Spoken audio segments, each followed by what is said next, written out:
Hello, everyone, and welcome back to another episode of Happiness by Habit. I am your host, Silvana Pimentel. Today, we have a very special guest, Alison Pickering. Alison is a multilingual professional, artist, intuitive, and teacher. She offers archetypal coaching and life strategy sessions. She's a founder of Follow Your Road Academy, a Western esoteric alternative school that provides a welcoming space for professional and business-minded individuals to explore spirituality, tarot, and Kabbalah, and other transformative topics.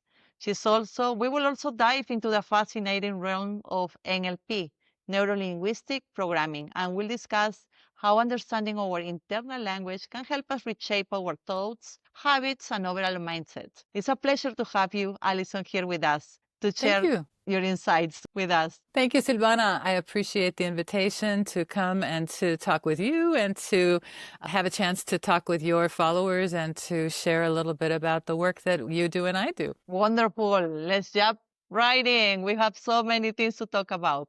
Let's talk about your background. How did that led you to create your Follow Your Road Academy? Well, I had the great good fortune when the craziness of COVID kind of befell us and we went into lockdown. I had just retired from a career in education. I had worked almost 35 years in public education, doing all kinds of different jobs. And one of the jobs was in curriculum, which is designing instruction. And after retiring, I had a chance to join a small group of people who were studying tarot. And in fact, it was an old friend of mine, and he used to do live events, and he would get a bunch of readers together and they would just offer their interpretations at kind of a live event. And it was a lot of fun. And he wanted to figure out, could we do something like that on Zoom? And so we ended up creating a little community, and we have honestly met like twice or three times a week ever since. And so it's been a really beautiful thing. That learning opportunity was so priceless and so beautiful and so supportive. And we made good friends. And it was a really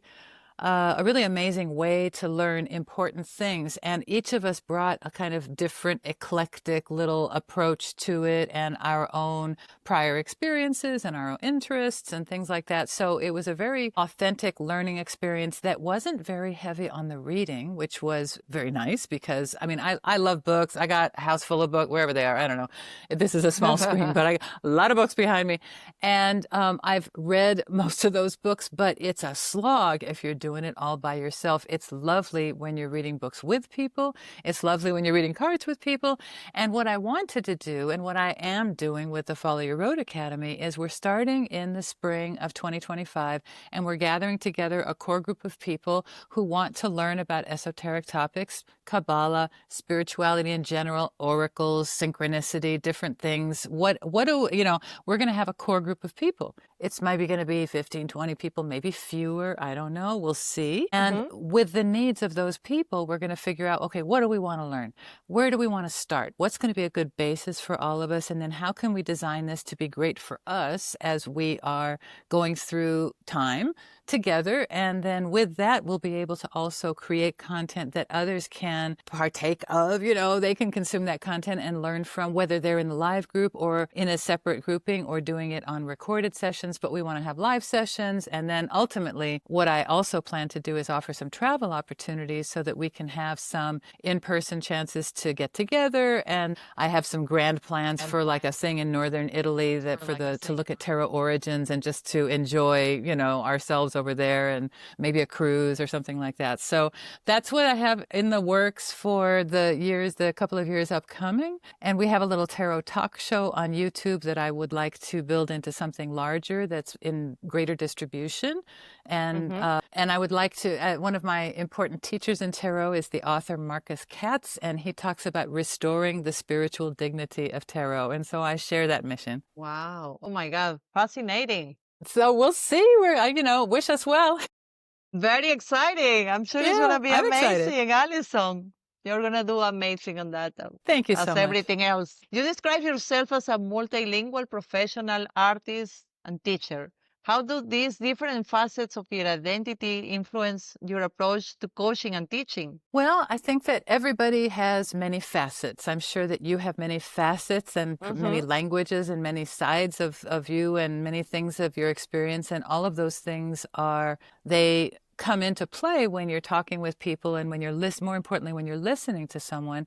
And in the coaching process, language is important, the kind of words people use, the feelings that they are showing you that they're feeling by their choice in words. And so I think that my language awareness is helpful. My background in kind of some therapeutic support, kind of lay therapeutic modalities, and also learned neuro-linguistic programming has been helpful to support people to shift their language. And so if I hear someone who's saying, I always have problems with this, I might say, well, is it possible that you always used to have problems with that? Might that, change? If you could just maybe shift it into the past tense when you catch yourself saying things like that, if you can shift it into the past tense, you can at least open up the possibility of it doesn't have to be always, And so sometimes I'll catch myself. Can be so powerful. And it requires kind of self-monitoring of the talk. But when you're listening to somebody, it's easy for you to do that on their behalf because you want the best for them and you want them to speak,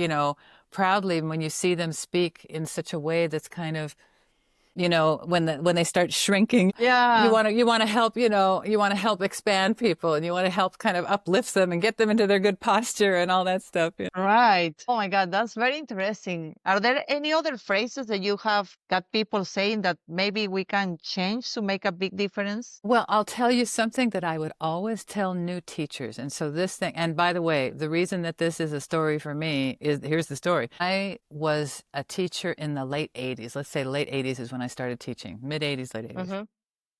And I was not very good because I was just thrown in there. They had an emergency credential program where they literally just needed warm bodies in the room. It was crazy. And so I'm in there and I'm learning on the job and I'm kind of a nice person, and the kids sense if you're a softie, and I had terrible classroom management. And I would have these little kindergartners and they would be playing teacher and they would be like, and I'm like, oh my God, that's me. They're doing me, So, right.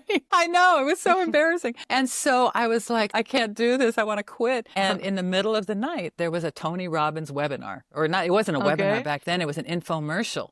This is back when it was only TV. There was no internet. It was just TV. And in the middle of the night, you had these commercials. And so Tony Robbins got on there on his infomercial, and he gave me 2 NLP techniques. And I swear to God, they changed my life. They changed my professional life. They made my whole life easier. And these are the 2 things. Firstly, the word don't is not well processed by the mind. So if you tell a kid or a person, anybody, but just especially children, so we'll talk in terms of, let's say, speaking to children. If you say, don't hit your sister, or don't slam the door, or don't run in the hallway, all they hear, it's just like if I said to you, Silvana, don't think of purple lipstick. Don't think of a yellow school bus. Don't think of, a red hat on Allison's head. Don't think of that. You can't help it. It's right. You can't help it because I've planted the seed. And so every time I said to kids, don't run in the hall. That's what they heard. Hit your sister, be selfish, whatever the thing was. And so what it forces you to do is it forces you to figure out what you do want. And that's hard. And so I had to figure out, treat each other kindly. If you need his attention, just a soft touch. Let's walk in the hall, So that was one thing. And surprise, surprise, it seems like nothing, but all of a sudden my life was 1,000 times better. And the kids were happy. Wow. They knew what I wanted now. Because they were only giving me what I said, but they gave it to me opposite. And then I had to come down on them. It's like, why did you do that? I don't know. Because you told me to. You told me not to. You told me to, So that really helped. And then, And then the other thing was not to threaten, just to figure out the opposite of the threat. So instead of, if you do that again, I'm going to call your mother or something, or if, you're going to lose recess, well, it's a guarantee because all the kids really want is to know, are you for real or not? And they will risk a punishment to know that you're for real. And so unless you're willing to actually do the thing you threatened, you better not say it because you're going to have to do it. And so you have to figure out the opposite thing. So it'd be like, don't you want to go to recess? Yeah. Well, then what should you be doing? The rules. Yes, I knew you knew the rule, And so you're like, and it's so, I love it. It's such a tiny thing. And yet it makes such a world of difference in the same way in oneself. If you say, let's say, here's a question people often say, what's wrong with me? What's wrong with me? Well, someplace inside you is going to provide some answer. And then all you're going to do is kind of spiral down. But if you can say, what's going well? What do I do well? What's right with me? I mean, if you just flip the question, you would come up with different answers, and you would have real, legitimate answers that are a different kind of direction of thinking. And so it's just kind of a question. And if you get into neuro-linguistic programming, they talk about big meta programs and the filters that we have and how much information we can pay attention to at any one given time and things like that. But some little tiny techniques, even without the whole thing, can be really helpful in your life. And those are two of them. So watch out for the words don't, and really avoid threatening as much as possible. I love that. I'm definitely going to incorporate those two pieces of advice in my life for sure, especially with kids. It's so crucial. With kids, with coworkers, with anybody who is around in your life. If you want to kind of get what you want, you have to tell them what you want, not what you don't want, because then you get what you don't want, you know? Exactly. Right. That's because they don't process the word no. They process just what you are telling them, except that. Fascinating. It's so bizarre, but it's true, yeah. It's true, so true. For the people who are not very familiar with NLP, can you please walk us through what it is and how it can be used in real life? Sure. I will defer to experts in the audience because I am a student, and so I can tell you a little bit about what I know. There were two psychologists who worked together with Dr. Virginia Sater and Dr. Milton Erickson, and those were Grindler and Binder, or Grindler and Binder. I get them wrong. I could look it up right now, but that will take me off track. But they basically broke down how human psychology is very much connected to the language that we use internally. And the beliefs that we hold are expressed with language also. And so there is the idea that there are larger programs in our mind, for example, that we tend to move toward things. Like there are people who are very goal-oriented. They move toward things. Those are the kids in your classroom who will do anything for the sticker. They want the sticker. They want the prize. They want the certificate, right? But there are other kids who don't care about the sticker. It's not a motivator. But if you say that they're going to have a consequence, or you're going to call their parent, or some kind of punishment is going to happen, then they want to push away from that, and they will do that. And so it's an interesting way to kind of look at different personality types and see how to work with it. So for myself, I'm one of those people who I'm an away person. I tend to do things to avoid a problem rather than work toward a goal. I have to it's helpful for me to understand that about myself so that I can see some of my tendencies. There's another thing in neuro-linguistic programming, which is that the idea that we all have filters. And so it's very hard for us to either receive things in through the outside, through the filters, and see them accurately. And it also means that sometimes we project what we believe out and we see what we believe. And so it's a bit of a tricky mechanism that we have, is that there's a belief structure that filters both what we perceive as well as what we project, and it all becomes our own little movie and reality. So even though we are subject to larger like the fires in LA, nobody can stop the fires in LA with their mental powers, shall we say, you know, but we can change the way we respond. We can change the way we project. And I don't want to, so let me be so for anybody who might be seeing this podcast who has been affected by the fires, I have a number of friends who have lost everything. So I do not mean to diminish this at all. I was just giving an example of some of the larger forces that we have no control over that come over our lives. And so in that way, it's not about our filters at that point, but what is about our filters is how do we respond? How do we take what has happened? And there's a word that they use in neuro-linguistic programming, which is resourcefulness. And so the idea in neuro-linguistic programming is for us to get to a place where we are very resourceful in our thinking, resourceful in our language, and resourceful in how we're operating in life, so that we're always, so the idea is that we're not defeating ourselves, but we're rather finding the power and the potential in what we are talking about, or in what we're thinking about, and what we might be able to have happen within our realities, within within our zone of proximal development, you know, within our zone of power. What can we do, and to maximize our possibilities, and then also to really maximize our open eyes to really see what's out there, so that we're not completely just in our delusions. So at least there's a little bit of reality that's coming through. So the idea is fewer and fewer delusions as you go through life. I don't think we ever get it to zero, but right. That's good. Oh yes, interesting. How do you integrate NLP techniques into your coaching sessions, Alison? And what do you find it so impactful? I think that it's just very helpful to, again, that resourcefulness. So when you see someone being resourceful, it's very uplifting to hear them talk, because they're talking about things that have hope and that have some energy that moves forward. And then you may see them talk about, well, if I really had it together, if I really knew what I was doing or whatever, and you'll start seeing them kind of qualify what they're talking about.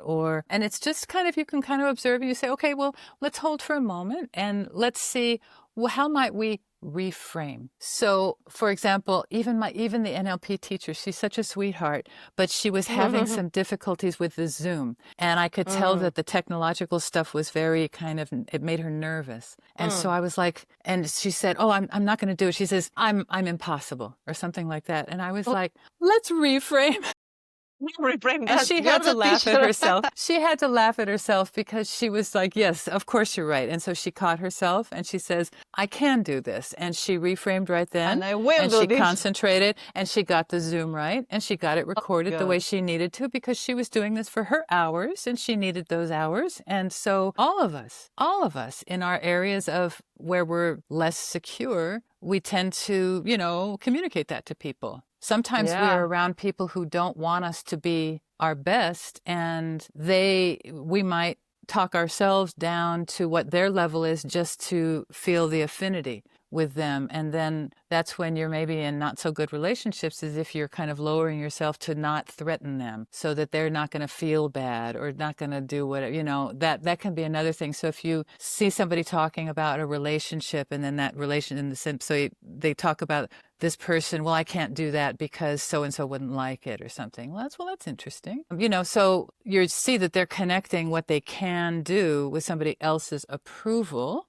So let's talk about that. And so in NLP, they might have a thing where you either chunk down to get more detail, or you chunk up to get at motivations. So you might say, well, what is it that he doesn't like? And then you get a little detail. Well, he doesn't like that I have to drive at night when I'm alone. Okay, and what is it about that he doesn't like? Well, it's dangerous. Our car is bad, and he's afraid if it breaks down, I'm going to be in danger. Okay, well, that's kind of legit. That's so we've drilled down to yes. find out that maybe it's really about love, and that maybe you could find a different solution to make it possible for you to do that thing, But then if you chunk up and you say, well, why is that important to you? Well, because I really want him not to be mad at me. Why is that important to me? Well, when he gets mad, it's touch and go when he gets mad.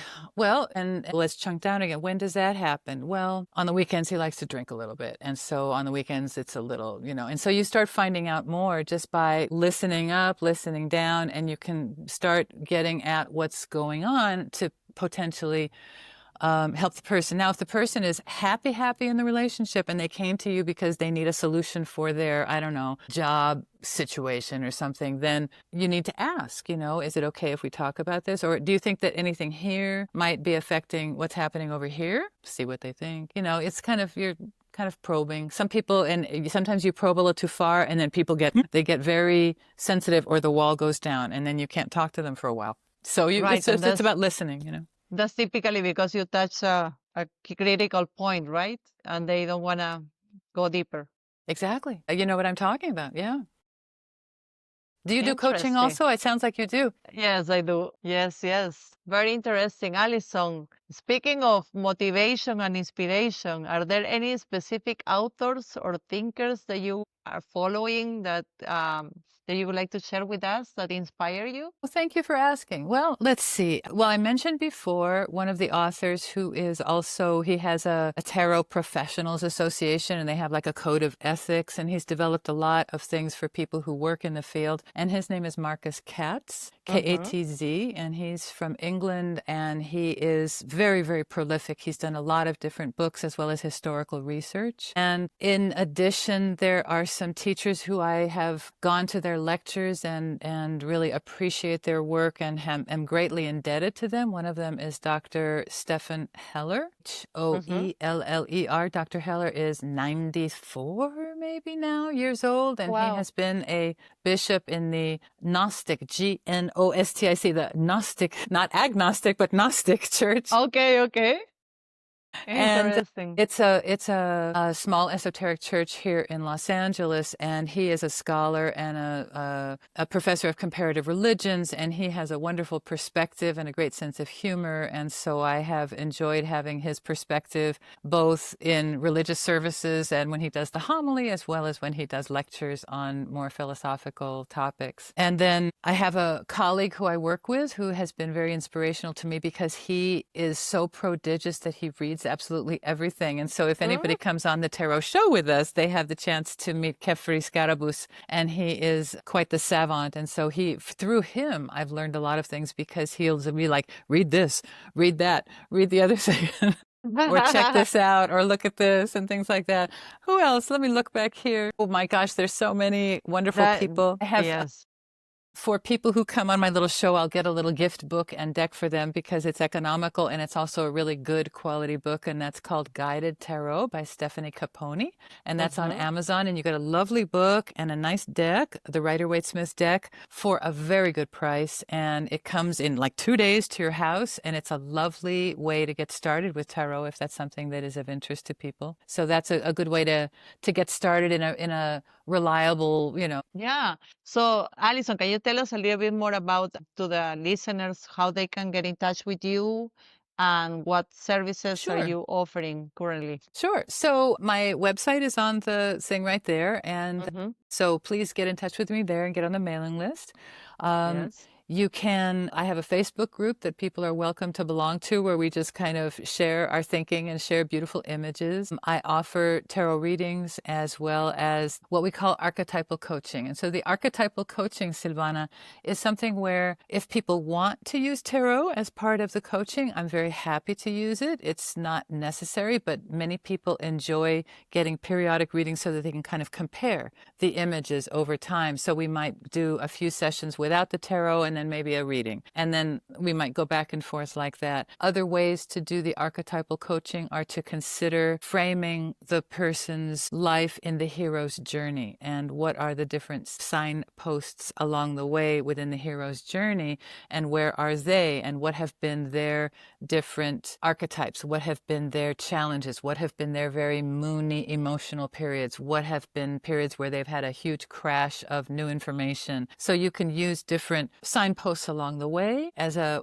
way to kind of talk about the myth or the story of someone's life. So the archetypal coaching is something that we can do one-on-one, as are the readings. And then we're going to start the Esoteric Academy in March. And so if that's something of interest, please get in touch with me there. I also have an email. So you can get, the easiest way is through the website and letting me know what is of interest to you, and we will take it from there. So I appreciate the opportunity to share this information with your people, and I'm happy to. Yeah, it's a lot of fun. It's kind of the putting together of all the weird stuff that I've done in my life. And if I sang you a song in the middle of the reading, then it would be everything. Love it. Because back in the day, I used to be a singer. Really? So, we'll have to put it all together in the show or something. You're a Pandora box, Alison. I know, nothing but trouble. Nothing but trouble. Ay, that's wonderful. Very nice, Alison. Quick question. You know the topic or the title of this podcast is Happiness by Habit. So I would love for you to share some happy habits with the listeners. I have a happy habit. This was something that was recommended from Dean Graziosi, who works with Tony Robbins. Maybe you've seen him. And he talked about setting 3 times a day on your phone an alarm to remind yourself of gratitude. And so I thought, well, 3 times is cool, but in Islam, they pray 5 times a day, so I can certainly do 5 times a day worth of gratitude. And so I have a little on my phone. It pops up a little gratitude alarm 5 times a day, convenient times during the day. And every time my husband and I kind of look at each other and we say gratitude, and then we go give each other a little kiss, and then we think about gratitude, and it's really nice. And so that's something that I can highly, highly recommend because it reminds you that the most important things are the people, it's the inside feeling, and the feeling of appreciation for all we have. May we continue to have it. So many people are getting things stripped away from them. And in that way, where do you find gratitude? Well, we're still alive. We still have each other. We still have a breath to take. Being able to always find the way to say thank you, I think bueno, está uno lleno de gracia. It's about having grace in your life. To say grace, to say thank you. That's right. I love you. Your Spanish is perfect, Alison, by the way. Thank you. Yes. Perfect, no, but I have a good accent. Yeah. You do have a good accent. I can tell you that. Thank you so much, Alison, for all your wisdom, for sharing your expertise and passion with us today. It's been fascinating to learn more about all the things that you do and how can we create profound personal and professional transformations. For our listeners interested in exploring these topics further, please make sure to follow your Road Academy and Alison on these websites that we're going to list here on the podcast. Thank you so much again, and keep it smiling and enjoying every day of your life with your happy habits. Until next time, thank you.